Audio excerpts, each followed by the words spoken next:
জয় হিন্দ, বন্দে মাতরম। বন্ধুরা, ভিডিওর শুরুতেই আমি আপনাদেরকে একটা খবর দেখিয়ে নিতে চাইবো। দেখে নিন আপনারা এই খবরটা। একদম ভিডিওর শুরুতেই খবরটা খুব ভালোভাবে দেখে নিন, ঠিক আছে? খবরটা প্রকাশিত হয়েছে 22শে জুন 2025। 22শে জুন 2025 অর্থাৎ গতকাল এই খবরটা প্রকাশিত হয়েছে। এই খবরটার লিঙ্ক গতকাল আমাকে অনেক পরীক্ষার্থী পাঠিয়েছেন এবং পরীক্ষার্থীরা পাঠিয়ে জিজ্ঞেস করেছেন যে তাহলে কি দাদা এবছরই WBCS পরীক্ষা হবে? অনেকে বলছে যে স্যার তাহলে কি PSC 2025 অবশেষে পরীক্ষা নিয়েই নেবে। খবরের শিরোনামটা দেখে আপনাদের মনে হতে পারে এর মধ্যে নতুন কিছু নেই। আমরা এই শিরোনামটা সবাই জানি যে WBCS পরীক্ষার সিলেবাস সংক্রান্ত যে বিজ্ঞপ্তি সেটা অলরেডি কলকাতা গেজেটে রাজ্য সরকারের যে personal and administrative reforms department তারা প্রকাশ করে দিয়েছে।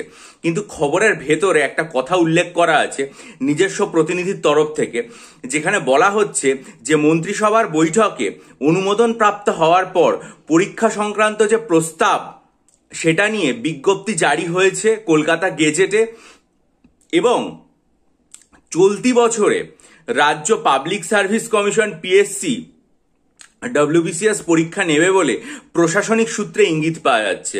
আমি আরেকবার আপনাদেরকে বলে দিই, সেটা হচ্ছে মন্ত্রিসভার বৈঠকে অনুমোদনের পর WBCS পরীক্ষার যে সিলেবাস সেটা সংক্রান্ত বিজ্ঞপ্তি জারি করা হয়েছে এবং চলতি বছরে রাজ্য পাবলিক সার্ভিস কমিশন WBCS পরীক্ষা নেবে বলে প্রশাসনিক সূত্রে ইঙ্গিত পাওয়া যাচ্ছে। খবরের বিস্তারিত যে লিঙ্ক সেটা আমি এই ভিডিওর ডেসক্রিপশন বক্সে দিয়ে দেবো।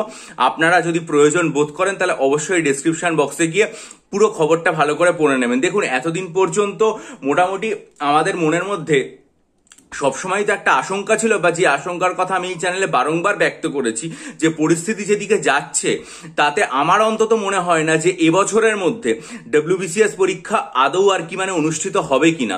এবং যদি আমার এই ধারণাটা ভুল হয়ে যায় তাহলে আমি অত্যন্ত আর কি আনন্দ পাবো।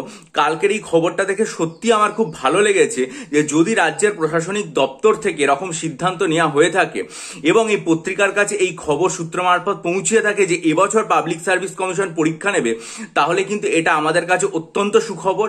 এবং এই সুখবরের জন্যই আপনাদের সামনে এই খবরটা শেয়ার করলাম, কারণ অনেক পরীক্ষার্থী মানসিকভাবে অত্যন্ত বিধ্বস্ত হয়ে পড়ছেন, ভেঙে পড়ছেন এবং অনেকেই মনে করছেন যে WBCS পরীক্ষা দিয়ে আর কোনো লাভ নেই এবং তারা পরীক্ষার থেকে সরে যাচ্ছেন।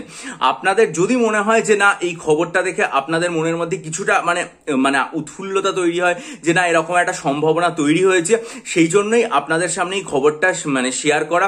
কারণ আমরা জানি যে এর আগে 2023-এর ডিসেম্বর মাসে 2023-এর WBCS পরীক্ষা হয়েছিল, 1.5 বছর হয়ে গেল, প্রিলিমস এখনো পর্যন্ত হয়নি এবং 2024-এর বিজ্ঞপ্তি আসেনি। যদি এবছরের মধ্যে পরীক্ষা নিতে হয়, ডিসেম্বর মাসে পরীক্ষা নিতে হয়, তাহলে নিশ্চয়ই পাবলিক সার্ভিস কমিশনের তরফ থেকে অত্যন্ত দ্রুত এই পরীক্ষার যে বিজ্ঞপ্তি সেটা জারি করতে হবে। এখন দেখা যাক যে সেই বিজ্ঞপ্তি কবে জারি হয়। অবশ্যই সেই বিজ্ঞপ্তি পুরোনো সিলেবাস অনুযায়ী হবে এবং তার আগে নিশ্চয়ই পাবলিক সার্ভিস কমিশন তাদের ওয়েবসাইটে এটাও জানিয়ে দেবে যে আগামী WBCS পরীক্ষার যে সিলেবাস, যেটা তারা ডেসক্রিপটিভ আকারে প্রকাশ করেছিল UPSCর মডেলে, সেই সিলেবাসটাকেও তুলে নেওয়া হলো এবং সরকারের যে নির্দিষ্ট কলকাতা গেজেটের নোটিফিকেশন সেটা অনুযায়ী আর কি পুরোনো সিলেবাস অনুযায়ী এখন পরীক্ষার যে ব্যাপারটা সেটা চলমান অবস্থায় থাকবে। এখন দেখা যাক পাবলিক সার্ভিস কমিশন কবে বিজ্ঞপ্তি জারি করে, সেটা জুলাই মাসটা পেরিয়ে যাওয়ার পর, দুটো শুনানি হওয়ার পর, নাকি তারই আগে, সেদিকে আমাদের নজর থাকবে। বিজ্ঞপ্তি এলে অবশ্যই জানাবো। এটা পজিটিভ খবর বলে শেয়ার করলাম। ভিডিও ভালো লাগলে লাইক করুন, বন্ধুদের মাঝে শেয়ার করুন এবং অবশ্যই আপনাদের গুরুত্বপূর্ণ মতামত দিয়ে আমায় ঋদ্ধ করুন। চ্যানেলটা সাবস্ক্রাইব করে বেল আইকন প্রেস করে দিন। আর যদি মনে করেন যে PSC মিসলেনিয়াস এবং ক্লার্কশিপ পরীক্ষার জন্য ডেসক্রিপটিভ বাংলা, ডেসক্রিপটিভ ইংরেজি, কারেন্ট অ্যাফেয়ার্স এবং ডেসক্রিপটিভ অ্যারিথমেটিক স্টাডি মেটেরিয়াল নিতে চান, তাহলে ডেসক্রিপশন বক্সে ইমেল আইডির মাধ্যমে আমার সাথে যোগাযোগ করুন। বহু পরীক্ষার্থী নিয়ে উপকৃত হয়েছেন, আশা করি আপনারা নিয়ে উপকৃত হবেন। আর নতুন ব্যাচ চালু হলে চ্যানেলে ঘোষণা করবো, চ্যানেলের দিকে নজর রাখুন। ভালো থাকুন, বিজয়ী হন, সফল হন।